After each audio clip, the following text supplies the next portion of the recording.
Laudetur Jezus Chrystus. Pozwolę sobie dzisiaj na takie nieco specyficzne słowo, ponieważ jestem po tygodniu urlopu i miałem bardzo ciekawe doświadczenie i chciałbym podzielić się tym doświadczeniem. Trudne dla mnie, bardzo trudne. Wynika to też między innymi właśnie z kwestii przyjmowania Komunii Świętej, o którym wspomniałem w jednym z ostatnich odcinków i obiecałem, że pojawi się też dosyć taki obszerniejszy odcinek, który tłumaczy pewne postawy, łącznie z dokumentami Kościoła itd., itd. Zdarza mi się, że kiedy jestem na wakacjach, staram się od czasu do czasu uczestniczyć we mszy świętej razem z ludem. Ogólnie wiem, że jednak warto byłoby sprawować Najświętszą Ofiarę i to jest doskonała ofiara, więc wolałbym, ale zdarzają się takie momenty tak po ludzku i oczywiście za to też przepraszam, ale obserwuję księży, żeby zobaczyć, jakie ja mogę błędy popełniać, co bywa irytujące na przykład w naszych postawach. Zwracam uwagę na rzeczy, na które być może większość nie zwraca uwagi. Dla mnie istotne jest to w takim patrzeniu na kapłana, który sprawuje Najświętszą Ofiarę, czy jest znudzony Eucharystią. I patrzę na to. Czy widać w nim, w jego postawie, w jego gestach, że jest zakochany w Bogu. Że to nie jest tylko tam, wiecie, że trzeba jak najszybciej odprawić. Co więcej, to się przejawia w takich drobnych gestach, na przykład w tym, jak widzę, że odkłada Pana Jezusa później na patenę. Czy robi to z szacunkiem, czy raz po prostu rzucenie Panem Jezusem. Bardzo bolesne, aż ciarki przechodzą. Albo kiedy widzę, że w momencie, kiedy śpiew Baranku Boży, jak łamie na przykład hostię, jak łamie świętą hostię. Czy to jest raz, dwa, trzy i kilka połamane i wrzucone do kielicha? Ojejciu. Czy faktycznie widać, że on wie, że w tym momencie następuje śmierć Pana Jezusa, żeby za chwilę wstąpił do otchłani, kiedy rzuca się tą bardzo drobną cząstkę do kielicha. Nie zwracam uwagi na takie rzeczy. Albo kiedy kapłan na przykład pochyla się przed obmyciem swoich dłoni, czyli ten moment, kiedy jest obmycie, wcześniej ma takie bardzo ważne słowa. Przyjmij nas, Panie, stojących przed Tobą w duchu pokory i sercem skruszonym. Niech nasza ofiara tak się dzisiaj dokona przed Tobą, Panie Boże, aby się Tobie podobała. Jeżeli wiem, że ten fragment, ten moment u księdza trwa 1/10 sekundy, to ja nie mam żadnych wątpliwości. Więc zwracam uwagę na takie rzeczy i patrzę, który ksiądz jest zakochany. I dla mnie to ma znaczenie, olbrzymie znaczenie, jeżeli widzę w kapłanach to coś. Zupełnie inaczej się modli, ale ja wiem, że to są tylko, wiecie, takie ludzkie odczucia, jakieś tam emocje. Msza i tak jest ważna, ewentualnie może być niegodna z pewnych względów. Natomiast obserwuję takie rzeczy i przypomina mi się historia, którą kiedyś napisał Bruno Ferrero, że dwie babcie spotkały się po przyjeździe z sanatorium, usiadły na ławce przed kościołem i zaczęły rozmawiać. Jedna mówi do drugiej, ty wiesz, że mamy drugiego księdza, już nowego wikariusza na parafii? Mówi, no jaki jest, odpowiada ta druga. Na co pierwsza mówi, nie wiem, nie widziałam jeszcze, jak msza odprawia. Wie, wow. Wiecie, jaka w tym głębia? Jaka w tym głębia, żeby ocenić kapłana po tym, jak sprawuje Najświętszą Ofiarę. To jest bardzo cenne. Nie o tym, co mówi, nie o tym, jak mówi. Ktoś może mieć dar mówienia, ale na tym, czy on wszedł w relację z Bogiem. Nie? Trzymając Pana Jezusa, czy patrzy na Niego. Czy raz tu trzyma Pana Jezusa, jest znudzony i patrzy, jak ludzie się zachowują. To są rzeczy, na które ja zwracam uwagę. No i przechodzę do tej sytuacji, którą miałem w parafii, nieważne gdzie. To nie ma absolutnie znaczenia. Idę sobie daną parafię, staram się obserwować, jakie są zwyczaje, więc nawet do Komunii Świętej staram się przystępować ostatni. Przeraziło mnie to, kiedy widziałem, to była msza święta, 3 razy z rzędu chodziłem na mszę świętą o 7 rano. W kościele było około 50 osób. Ksiądz bardzo wybiórczo przestrzegał przepisów dotyczących oczywiście tutaj przepisów związanych z COVID i tak dalej, bo maskę zakładał, kiedy nie trzeba było. Oczywiście do Komunii Świętej to się brzydzę i boję Pana Jezusa, więc musi być maska i rękawiczki, ale normalnie we wszystkich innych sytuacjach to miał na to, kolokwialnie powiem, wywalone. To też pokazuje pewne rzeczy i podejście ludzi zresztą. Na wakacjach, jak się widzi na przykład plażę we Władysławowie, przy sobie wszyscy i tak dalej. A jednocześnie w kościele nagle wszyscy się boją, że się zarażą. Ja już jestem przekonany i wiem, że taki scenariusz będzie, że jak wszyscy powracają po wakacjach, a nie przestrzegają ludzie niczego i do Grecji jadą i wszędzie, to znowu zrzucą winę na Kościół, nie? Że to w Kościele się zarazili, że wcale nie tam.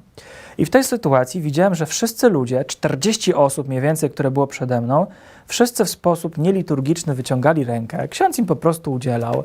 Oni brali sobie Pana Jezusa, wycierali później w spodnie. Płakałem. Płakałem na mszy świętej. Natomiast bardziej jeszcze płakałem, kiedy podszedłem do księdza, uklęknąłem przed nim. Nikt nie wiedział, że jestem kapłanem.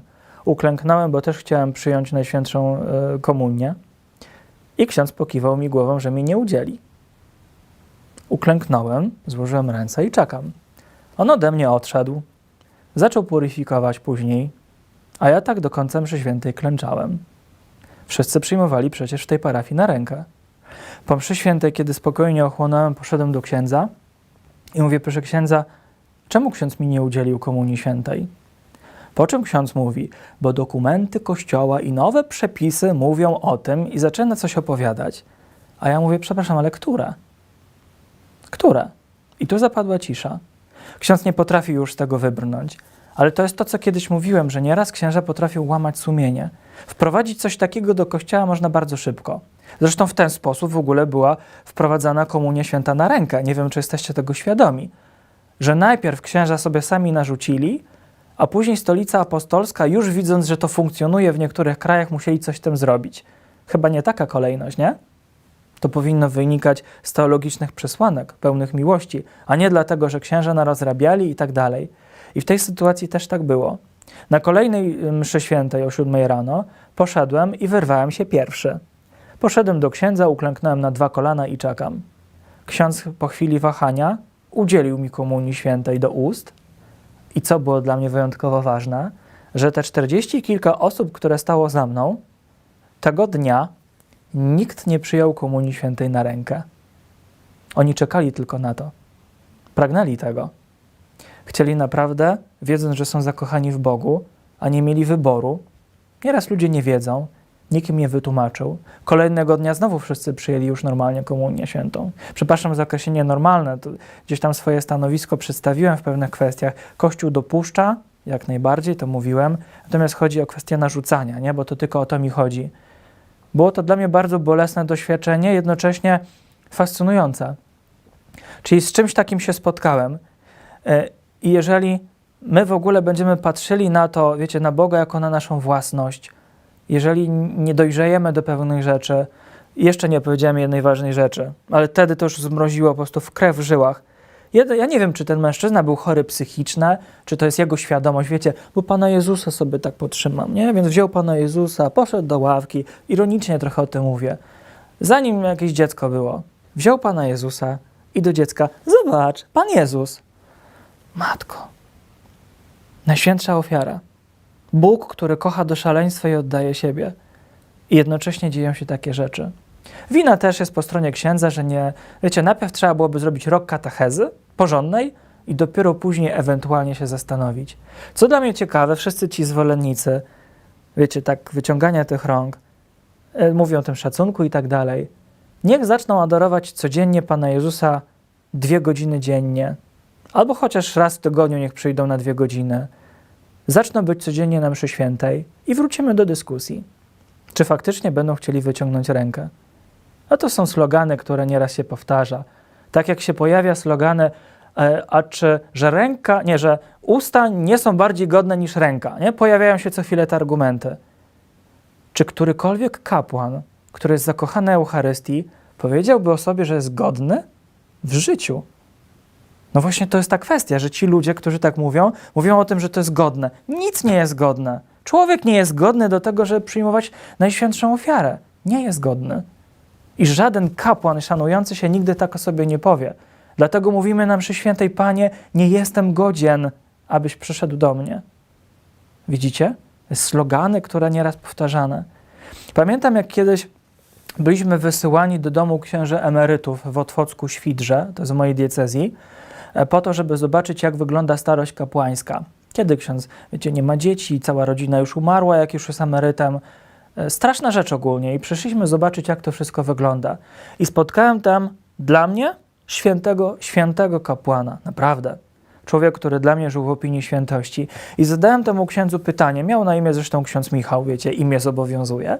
W związku z tym mówię tak: proszę księdza, kiedy ja jako młody ksiądz, jako młody chłopak, to był mój pierwszy rok w seminarium, czyli 12 lat temu, i mówię: proszę księdza, kiedy ja już nie będę musiał przejmować się tymi wszystkimi pokusami, tym wszystkim, czego doświadczam, tym, że będę mógł normalnie wyjść na ulicę i nie będę się oglądał za każdą kobietą, która się nie szanuje i jest na przykład ubrana w taki sposób, w jaki jest ubrana. Przecież ja bym naprawdę chciał żyć w takiej miłości do Pana Boga, tak wiecie, bajkowo wszystko. Panie Boże, proszę księdza, naprawdę bym chciał. Nie chcę tego wszystkiego, nie chcę tkwić w tym grzechu, nie chcę mieć takich pokus i takiej walki. Po czym on się uśmiechnął i mówi: pytasz, kiedy to minie? A nie, to odpowiedź jest prosta. W zasadzie dla pewności 5 minut po śmierci. I ja mówię: o jacie. Ksiądz, który miał 80 lat, powiedział mi, że 5 minut po śmierci. Ale faktycznie, tak długo jak my będziemy skupiali się na grzechu, nigdy z tym grzechem nie wygramy. My mamy skupić się do szaleńczej miłości do Pana Boga, autentycznej miłości. Mamy wręcz zakochać się w Bogu. Wiara to już jest za mało. Mamy zakochać się w Bogu. Ale co to znaczy? Ja to będę tak przekładał, bo to też jest slogan kościelny. Będę to przekładał na takie moje zrozumienie. Może wam też w jakiś sposób to pomoże. Pamiętam, jak ja byłem zakochany w liceum. Pamiętam, jak szukałem wzrokiem dziewczyny, która przychodziła, tamtej dziewczyny. Nie będę mówił szczegółów, bo to nie ma znaczenia. Jak mi serce szybciej biło. Jak po prostu szukałem jej wzrokiem. Pamiętam, jak czekałem na SMS-a. Napisałem, potrafiłem czekać nawet cały dzień, czy pół godziny, czy w zależności od sytuacji.